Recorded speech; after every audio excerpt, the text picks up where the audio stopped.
Mam tikko joni ko jimi landade maden bo gonɗe hande ɗo andi tiɗalla wonle leydi meɗen hande sanne ɗum wembi en sanne ka wemba e Allah huɗo fu mbawɗa wiide ɓiɓɓe fulɓe hande ɓiɓɓe meɗen worɓe bandira meɗen worɓe yala eɓe naati e soldetegal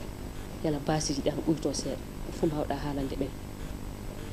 peut-être min kan so miɗa haala wala ni kaldami dañon no kaldumi wona ni naatade e soldetako wona fa ɓe gaɗa goɗɗum ɗum ka eɓe mbawi nadde guila keña fa hande fa subaka so ɓiɓɓe leydi ndi noon jonno rafi nadde o yo alhaali neesu men e alhaali meɗen no wurni non ni noon joni ka ko darete ko yalla baasi o ka an daro ɗum ka wajibi tawi ɓiɓɓe leydi ndi fuu min paama o baasi garɗo e meɗen arande fuu Allah woni kolleteɗo ɓiɓɓe adama so hunde waɗi e moɗon ko ɓuuri sembe moon kolleteɗo o e Allah kollen Allah subhanahu wa ta'ala darden Allah subhanahu wa ta'ala Allah waɗu deƴere mbirfen du e Allah sabi Allah watta hunde fuu mere darden Allah yaafa subhanahu wa ta'ala so ɗum iwi hen ɓiɓɓe leydi ndi fuu leñol fuu gonɗo e leydi ndi wona pullo wona goɗɗo fuu an haani faama yo waajibi hakkude meɗen hannde darden Allah yalla kawral e deƴƴere ana waɗa e leydi men ndi hunde ko jama o darata fa namna en hen ko enen fulɓe fati jaɓen ɗum wona mali wona nokku goɗɗo hunde ñande fuɗɗata nde fuɗɗi haala jihadiste tan haalde joni waɗama fa heɓama ittama ko haala jihadiste haalatake haala terroriste haalatake goɗɗum haalatake haala fulɓe tan haalde haɓɓo ngo fuu warti jokka hakkude fulɓe e woɓɓe aɗa andi nde hunde dawrande noon yimɓe jooɗi so ana ndaara fa bonna leyɗe men ɗe ɓe mbawa bonnude leyɗe men ɗe so ɓe gaɗay o baasi hakkude leñol fulɓe par ce que saabi kañum tan woni si goto na leñol gotol mo tawata e leyɗe ɗe fuu sinon c'est pas normal c'est pas rationnel tawi fulɓe ana kaɓa e Mauritanie ana kaɓa e Mali ana kaɓa e Guinée ana kaɓa e Burkina ana kaɓa e Niger ɓe jaaɗa fof a tawan fulɓe e woɓɓe e au même moment neɗɗo fay so a wala haqqille ɗo aɗa andi nde hunde ka wona maire non c'est pas possible c'est pas rationnel nen no fulɓe ana haani faama ɗum leydi ndi jaati wonɓe hemɓe ana kaani famde ɗum wona responsable en wona woɓɓe ɓe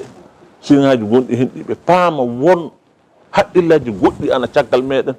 kañum en darata fa gaɗa déstabilisé sous région o e leydi men ndi fuu jokka ɓe gaɗi haɓo ngo ɓe itti terrorisme ɓe mitti jihadisme ɓe gaddi haɓo ngo jokka hakkude fulɓe e woɓɓe ɓe wona fulɓe puɗɗi hunde en fay to meɗen to fay jihadisme wona fulɓe puɗɗino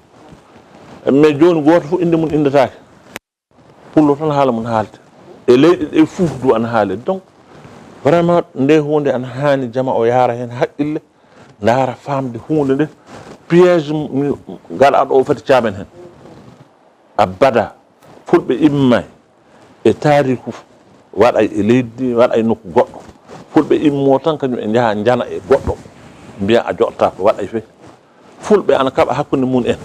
mais kamɓe e koddiɓe ɓe kaɓata fe nden no nde hunde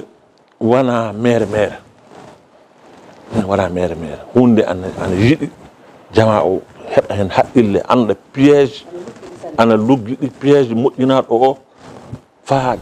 déstabilisation waɗa e sous région o fou voire même toute l'Afrique nenno leñol fuu a wawa hemde mo mbawɗa takkade so hunde laato jokka ana wawi naata honno ndiyam ni wippo e nokkuji ɗe fuu sona sa heeɓi fulɓe goɗɗum fuu a tawan nokku goto tan woni mais fulɓe tan goni e fuu donc ce n'est pas quelque chose de rationnel non hunde wonko woni hen wonko woni hen pula ko haani wadde haqqille ƴewra ɗum haqqille foti ƴewra ɗum ni ɓerde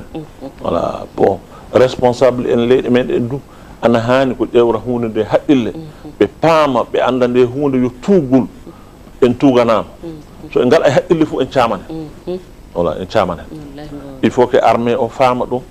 pulako o faama ɗum anden haɓa wala hakkude meɗen enen mais hunde ana dawra ana ndaare fa waylite waɗe laato dokka haɓo e wolde hakkude fulɓe e woɓɓe ɓe. Ce n'est pas normal. C'est pas un esprit simple. Voilà. Une famille.